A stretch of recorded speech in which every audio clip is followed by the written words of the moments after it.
warahmatullahi wabarakatuh. Ya, selamat siang Bapak Ibu guru hebat semuanya. Kembali lagi bersama saya Eka Nurjana, CGP Angkatan 7 Kabupaten Ciamis.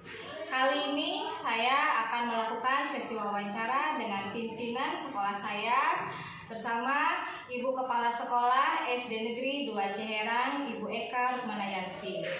Tujuan dari sesi wawancara kali ini untuk mengetahui pengambilan keputusan berbasis nilai-nilai kebajikan sebagai pemimpin yang pernah beliau alami. Berikut sesi wawancaranya. Selamat siang Ibu. Selamat siang Bu Eka, apa kabarnya? Alhamdulillah, kabar baik Ibu. Ibu gimana, sehat Bu? Alhamdulillah sehat. Masih berpuasa ya? Alhamdulillah Bu, masih sampai sekarang. Iya.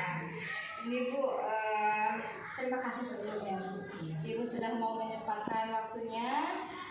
Jadi saya tuh ada tugas Bu dari guru penggerak untuk melakukan sesi wawancara dengan pimpinan sekolah untuk mengetahui bagaimana sih pengambilan keputusan berbasis nilai-nilai kebajikan dari kepala sekolah yang pernah beliau alami. Intinya seperti itu Bu. Iya. Ya, mungkin sebelumnya saya meminta penjelasan Ibu ya Bu ya. Insya Allah akan dibantu apa yang mampu saya bantu. Ya, baik Ibu.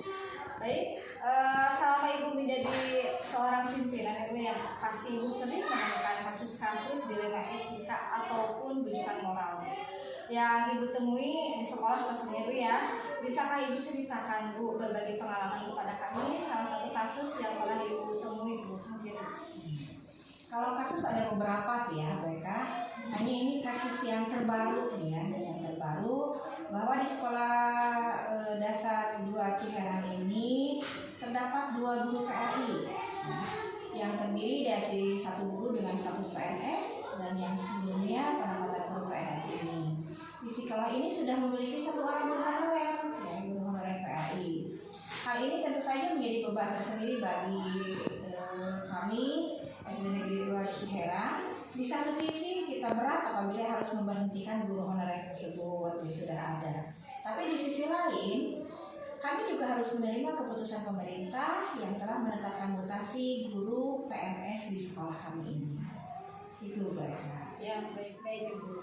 Selama ini bagaimana Ibu dapat mengidentifikasi kasus-kasus yang merupakan dilema etika ataupun bujukan moral tersebut? Kami tentu saja dengan hal tersebut ya, dengan yang kami alami ini merupakan salah satu pengambilan keputusan yang mungkin juga bisa dianggap berat juga ya gitu.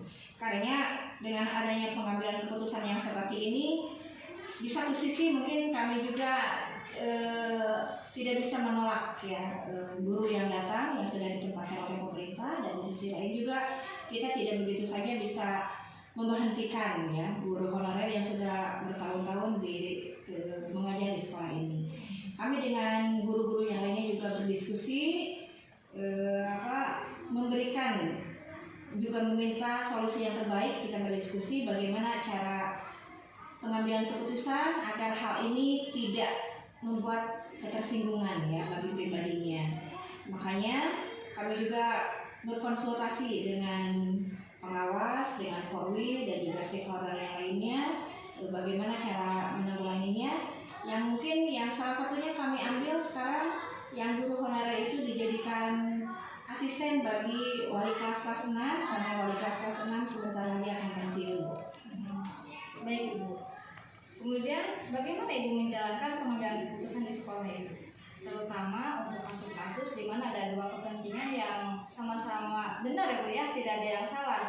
Jadi mengandung nilai kebajikan itu karena sama-sama benar, jadi membuat kita bingung juga Bu ya untuk melakukan sebuah keputusan. Itu bagaimana Ibu menjalankan pengambilan keputusan tersebut? Biasanya sih saya lihat dulu kasusnya ya. Jika kasusnya ini berhubungan dengan ranah hukum, berarti itu bujukan moral. Tetapi jika ini tidak berhubungan dengan ranah hukum, maka ini merupakan salah satu dilema etika. Apalagi jika dapatnya benar di satu sisi, juga benar di sisi lainnya. Jadi kita sudah bisa pastikan ini merupakan dilema etika. Baik Ibu. Jadi kasus tersebut merupakan dilema etika Ibu ya? Iya betul. Baik. Kemudian prosedur seperti apa yang bisa Ibu lakukan? Prosedurnya saya akan lebih memilih harus dijunjung tinggi oleh kita semua, karena dengan menjunjung tinggi kebajikan seperti keadilan, kejujuran, kemanusiaan dan lain sebagainya, maka kebenaran itu akan mengikutinya sendiri. Ya. Berarti dengan menjunjung nilai-nilai kebajikan ya Bu ya. Iya. Baik Ibu. Kemudian Ibu, selama ini yang Ibu anggap efektif nih Bu dalam pengambilan keputusan pada kasus-kasus dilema etika itu seperti apa Bu yang Ibu anggap efektif? Iya, saya rasa semuanya juga akan efektif jika kita dapat mengkomunikasikannya dengan baik, ya. Jadi kuncinya ada di komunikasi ini lah. Kalau permasalahan itu, semua kasus atau permasalahan itu kuncinya ada di komunikasi. Kita komunikasikan dengan semua pihak stakeholder, ya, yang berkepentingan, bisa dengan komite, bisa dengan pengawas, bisa dengan teman sebaya juga bisa dengan rekan-rekan guru. Nah, sehingga mereka tahu apa yang terjadi pada kita dan kita juga tahu apa yang terjadi pada mereka. Mungkin seperti itu mereka. Kemudian hal-hal apa saja nih? Hal-hal apa saja yang selama ini merupakan tantangan nih bagi Ibu dalam pengambilan keputusan pada kasus dilema etika? Kalau menurut saya tuh tantangannya hanya satu, ya, yaitu tidak adanya keterbukaan atau kurangnya komunikasi. Ya, tadi sudah dibilang bahwa komunikasi itu merupakan salah satu kunci, ya, kunci utama itu, ya. Makanya dengan kasus dilema etika ini harus ada keterbukaan dan komunikasi dari semua pihak dalam menyelesaikannya. Dan yang pertama kita juga kan sebelum kita menyelesaikan permasalahan kita juga harus mengkonfirmasi dulu, ya, kepada semua kepentingan. Kita ajak berdiskusi dengan guru di sekolah, dengan pengawas, dengan korwil bila perlu. Dan yang terakhir kita juga akan merefleksikannya. Bagaimana jika saya berada di posisi beliau, ya, jadi memposisikan diri, ya, contohnya. Hal seperti apa yang harus saya inginkan dan diperlukan sebagai guru honorer yang sudah lama mengabdi di sekolah ini, sehingga istilahnya jangan sampai ada yang dirugikan ataupun ada hati yang terluka. Tidak boleh ada hati yang jangan ada hati yang terluka. Baik Ibu. Kemudian apakah Ibu itu memiliki tata cara atau jadwal tertentu dalam sebuah menyelesaikan kasus dilema etika? Apakah Ibu itu langsung menyelesaikannya di tempat atau Ibu memiliki sebuah jadwal untuk menyelesaikannya ataupun bentuk prosedur seperti apa yang Ibu lakukan itu? Kalau tata cara terus terang kami tidak membuat jadwal, Bu, karena yang namanya kasus itu kan tidak berjadwal, ya, kapan saja itu datangnya, ya. Jadi tentu saja tidak ada tata caranya ataupun tidak punya prosedur jadwalnya. Tapi kalau prosedurnya jelas ada, kalau ada, ya, prosedur ada, penyelesaian masalahnya itu ada. Kita lihat situasional, ya, kita situasional. Seperti yang kasus yang telah tadi sampaikan, memerlukan diskusi terlebih dahulu dengan rekan guru, kemudian mengkonsultasikannya kepada pihak pengawas, ya, ataupun kepada korwil. Nah, dua langkah ini akan saya ambil solusi terbaiknya, ya. Jadi di antara solusi yang baik itu kita ambil solusi yang terbaiknya, yang tentu saja yang bermanfaat dan tidak merugikan semua pihak. Itu baik, ya. Jadi cari solusi yang paling tepat dan yang tepat gitu ya. Iya, betul. Baik Ibu. Kemudian apakah Ibu itu memiliki faktor-faktor apa sih yang menurut Ibu itu yang selama ini itu mempermudah atau membantu Ibu dalam pengambilan keputusan dalam kasus dilema etika? Oh iya, tentu saja ada, Bu, ya, karena saya sendiri bukan seorang manusia yang sempurna sebagai kepala sekolah. Tentu saja saya juga pasti ingin, ya, berkonsultasi, minta bantuan dari semuanya, baik dari rekan-rekan guru, dari pengawas, dari korwil, dari komite, dan atau stakeholder yang lainnya yang ada kepedulian terhadap pendidikan. Itu merupakan salah satu faktor yang dapat mempermudah saya. Baik Ibu. Pertanyaan terakhir Bu nih, ya. Pertanyaan terakhir, dari semua hal yang telah disampaikan Ibu, ya, dari awal sampai akhir, Ya. pembelajaran apa yang dapat Ibu petik dari pengalaman Ibu mengambil keputusan dilema etika, Bu? Iya. Yang intinya telah tadi saya sampaikan bahwa kita harus membangun jaringan komunikasi, ya. Komunikasi dan keterbukaan, ya, mereka yang baik dengan semua pihak, ya. Kita juga harus membangun rasa empati, ya, rasa empati empati kepada orang-orang yang bekerja sama juga dengan kita. Yang tadi dengan cara bahwa kita belajar memposisikan diri tersebut. Dengan demikian, pendidikan yang baik dan menyenangkan bagi murid akan terwujud. Ya. Saya menginginkan justru di sekolah ini, di SD Negeri 2 Cikarang ini, dengan kurikulum merdeka, kurikulum yang baru akan terwujud. Ya. Bagaimana siswa itu dengan semangat belajarnya, dengan guru-gurunya juga, sehingga terwujud yang disebut dengan profil pelajar Pancasila. Mungkin seperti itu, Bu Eka. Ya Bu, terima kasih sekali. Semua pertanyaan sudah saya ajukan. Jadi ya dari awal sampai akhir semua sangat bermanfaat sekali Bu, sangat menarik sekali nih. Alhamdulillah. Semoga nanti saya juga dapat mengaplikasikan Ibu ya nilai-nilai kebajikan yang pernah Ibu alami, dan saya juga dapat mengaplikasikannya pada anak didik saya Bu. Bagaimana saya menyelesaikan sebuah kasus dengan menggunakan nilai-nilai kebajikan tersebut. Ya. Mungkin itu yang dapat kita lakukan hari ini Bu, sesi wawancara kali ini. Semoga bermanfaat buat kita semuanya. Terima kasih Ibu, sehat selalu Ibu. Amin. Ya. Selalu semangat Bu Eka, Ya. guru penggerak, guru hebat. Ya. Terima kasih Ibu. Baik, demikian sesi wawancara saya dengan pimpinan kepala sekolah saya, Ibu Eka Rukmanayanti. Demikian hasil wawancara diskusi kami. Semoga bermanfaat buat kita semuanya. Salam sehat buat kita semuanya. Terima kasih. Saya akhiri. Assalamualaikum warahmatullahi wabarakatuh. Waalaikumsalam warahmatullahi wabarakatuh.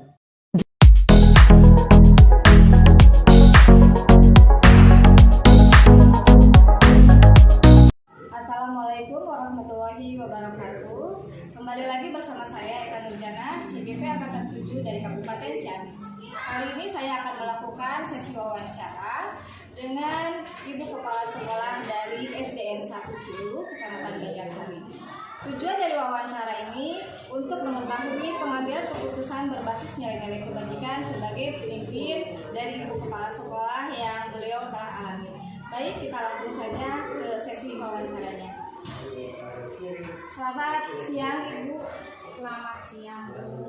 Ya, bagaimana kabarnya Ibu? Alhamdulillah pada hari ini sangat sehat luar biasa, dan sebaliknya gimana nih Ibu?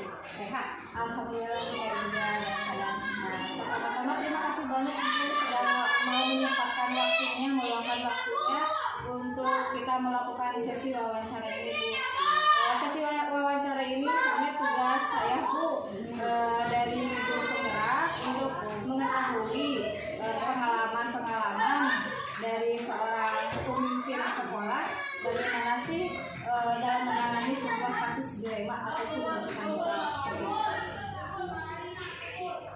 Ya, yang pertama yang ingin saya ketahui selama ini Ibu menjadi pemimpin sekolah Ibu ya, pasti banyak sekali pengalaman yang telah Ibu lalui, menemukan banyak kasus-kasus juga Ibu yang di dalamnya mengandung dilema etika ataupun rujukan kita. Bisakah Ibu berbagi pengalaman Bu kepada saya ataupun nanti teman-teman yang lainnya gitu, untuk berbagi pengalaman kepada kami salah satu kasus yang pernah Ibu alami seperti apa? Kalau di sekolah ya Ibu, tentunya banyak sekali masalah yang dihadapi. Kita di sekolah banyak macam-macam masalah. Ya mungkin salah satu di antaranya yaitu ini kasus setiap tahun berulang misalnya. Setiap ketika mau kenaikan kelas dari jenjang, misalnya dari jenjang pertama ke kelas 2, kemudian dari kelas 2 dan sebagainya, pasti selalu ada yang anak-anak itu nilainya di bawah rata-rata ya, di bawah KKM. Sementara di kurikulum kita sekarang itu tidak ada ya yang namanya anak itu tinggal kelas, semuanya harus naik kelas. Itu yang menjadi permasalahan di antara kita. Di satu sisi kita harus mengikuti peraturan pemerintah yang menaikkan siswa ya, tidak ada yang tinggal kelas. Di satu sisi juga anak-anak itu bawah standar nilainya. Nah, maka itu menjadi permasalahan kami setiap tahun sebenarnya ini, ya. Dan menjadi sebuah dilema kalau menurut saya pribadi. Apakah nantinya si anak itu akan dinaikkan ataupun si anak tinggal kelas. Sementara kalau tinggal kelas itu tidak ada, ya, peraturannya juga semua harus naik. Seperti itu salah satu contoh kasus. Baik Ibu. Kemudian bagaimana nih Bu, Ibu dalam menjalankan pengambilan keputusan di sekolah Ibu, terutama untuk kasus-kasus di mana ada dua kepentingan yang tadi dikatakan sama-sama benar itu ya, Ya. dalam mengandung nilai kebajikan. Itu bagaimana Bu pengambilan keputusannya Bu? Untuk pengambilan keputusannya seperti yang saya sebutkan tadi kasusnya, yang pertama itu saya identifikasi dulu ya, identifikasi dari kasus tersebut. Apakah kasus tersebut misalnya bertentangan misalnya dengan hukum ataupun tidak, kemudian resiko-resikonya seperti apa ketika nanti diambil keputusan, apakah nanti jangka panjangnya seperti apa. Kan kalau misalnya ini anak tidak dinaikkan, nanti jangka panjangnya seperti apa kalau anak tidak dinaikkan, apakah nantinya akan drop out atau akan murung ataupun terjadi semacam hal-hal yang tidak diinginkan.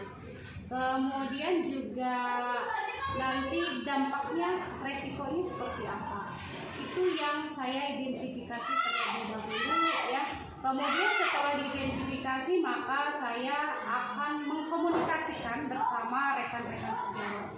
Kemudian nanti memilih ya alternatif solusi yang akan diambil suatu keputusannya. Lalu nanti setelah beberapa pertimbangan dengan rekan-rekan sejawat, kemudian pertimbangan manfaat dan resikonya, maka nanti akan diambil suatu keputusan. Baik Ibu, tadi sudah jelas sekali Ibu ya langkah-langkah yang Ibu sudah jelaskan.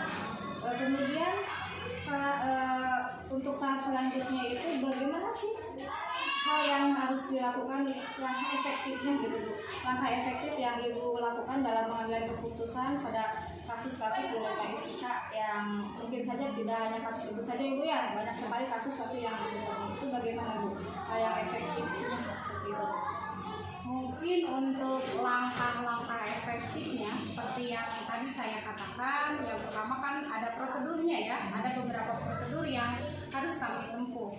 Yang pertama tadi identifikasi, kemudian yang kedua juga dikomunikasikan bersama teman-teman yang lainnya, kemudian nanti ada pertimbangan-pertimbangan, kemudian juga mungkin nanti ada uji kebenaran keputusan. Ya. Setelah melalui tahapan-tahapan seperti itu, maka nanti dijatuhkanlah suatu keputusan yang minim resiko. Itu ya saya. Kemudian ada nggak sih tantangan dalam pengambilan keputusan pada kasus yang dihadapi? Untuk tantangannya tentu saja ada ya, tantangannya di mana saya kalau tidak mengikuti peraturan pemerintah juga gimana ya, kalau tidak mengikuti berarti saya artinya tidak loyal kepada peraturan pemerintah. Sementara kalau misalnya saya naikkan ya, itu juga menjadi apa ya, dalam hati juga kurang pas ya, karena sebenarnya kejujuran di kode etik guru itu kan harus jujur ya, harus jujur. Kalau nilainya kecil maka katakan kecil, dan misalnya tidak layak naik maka tidak layak naik gitu ya.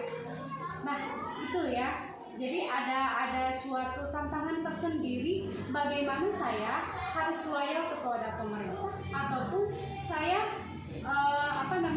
juga kode etik moral sebagai guru juga kasihan juga kepada anaknya juga, sama seperti itu. Itu menjadi sebuah tantangan bagi saya sendiri, bagaimana cara bisa mengkomunikasikan semuanya supaya bisa berjalan sesuai keputusannya nanti yang saya ambil. Itu menjadi tantangan bagi saya. Memang semuanya itu harus dikomunikasikan itu ya Bu ya, hal yang baik Ibu. Kemudian selanjutnya, apakah Ibu itu memiliki jadwal tertentu dalam menyelesaikan sebuah kasus dilema yang Ibu alami, ataukah Ibu langsung menyelesaikannya di tempat, atau Ibu memiliki prosedur seperti apa gitu Bu untuk yang Ibu jalankan untuk menyelesaikan kasus tersebut? Mungkin kalau jadwal sih tidak ada ya katanya. Soalnya gini ya, kalau setiap ada masalah kan tidak terjadwal. Kecuali mungkin tadi yang kasus tadi ya yang tidak naik kelas itu, yang kurang dari KKN itu bukan terjadwal ya, cuma itu terjadi setiap tahun. Tapi saya rasa kalau di jadwal enggak ya, enggak ada sama sekali. Tapi kalau prosedur dalam pengambilan keputusan itu jelas ada ya. Seperti yang tadi dikatakan kasus yang dicontohkan kepada Ibu tadi, itu saya memerlukan diskusi ya dengan rekan-rekan teman sejawat ya, di guru-guru di sini. Apakah nanti naiknya itu dinaikkan naik begitu saja atau naik dengan bersyarat? Dan ketika setelah terjadinya diskusi dengan mengambil beberapa pertimbangan baik atau buruknya, akhirnya kami memutuskan untuk menaikkan dengan bersyarat ya. Tetapi itu juga setelah kami diskusikan dengan rekan sejawat, tidak lupa kami juga biasanya didiskusikan dengan pengawas. Jadi ada dua prosedur ya, yang tadi diskusi dengan rekan sejawat, kemudian juga diskusi dengan pengawas. Itu prosedurnya seperti itu. Ya, jadi prosedurnya diskusi dengan rekan sejawat dan pengawas itu ya. Iya. Kemudian adakah seseorang atau faktor-faktor apa yang selama ini mempermudah Ibu dalam pengambilan keputusan dalam kasus-kasus dilema etika? Iya, ada ya. Biasanya tuh saya berkonsultasi dengan pengawas terlebih dahulu. Nanti kalau misalnya dengan pengawas tidak selesai, maka saya berkonsultasi dengan stakeholder yang lebih tinggi. Dan kebetulan kita itu ada Korwil ya, koordinator wilayah. Maka saya konsultasikan dengan itu bisa bagi dengan pengawas tidak selesai. Terutama mungkin untuk kasus-kasus yang berhubungan dengan masalah kepegawaian, kita tidak bisa kadang sendiri menyelesaikan. Baik Bu, dari semua hal yang telah disampaikan Bu, pembelajaran apa yang dapat Ibu petik dari pengalaman Ibu mengambil keputusan dilema etika? Intinya pembelajarannya, kita itu di sekolah itu harus membangun jaringan komunikasi yang baik, adanya keterbukaan dari semua pihak, kemudian juga membangun rasa empati kepada orang-orang yang bekerja sama dengan kita. Dan dengan demikian nanti pendidikan yang akan kita wujudkan di sekolah kita nantinya akan terwujud dengan baik. Mungkin itu Bu, pertanyaan-pertanyaan yang sudah saya ajukan semuanya sudah ya Bu ya. Alhamdulillah sekali. Terima kasih semua hasil dari wawancara kita kali ini sangat bermanfaat sekali buat saya Bu ya. Khususnya buat saya, mungkin umumnya nanti buat teman-teman yang lain juga. Terima kasih atas waktunya pada Ibu sudah meluangkan waktunya kepada saya Bu ya. Saya akhiri mungkin Ibu sesi wawancara kali ini. Terima kasih banyak. Sehat selalu buat Ibu. Sama-sama, sukses ya untuk program penggeraknya. Ya, terima kasih. Mungkin sekian sesi wawancara kita kali ini. Terima kasih. Wabillahi taufiq wal hidayah. Wassalamualaikum warahmatullahi wabarakatuh.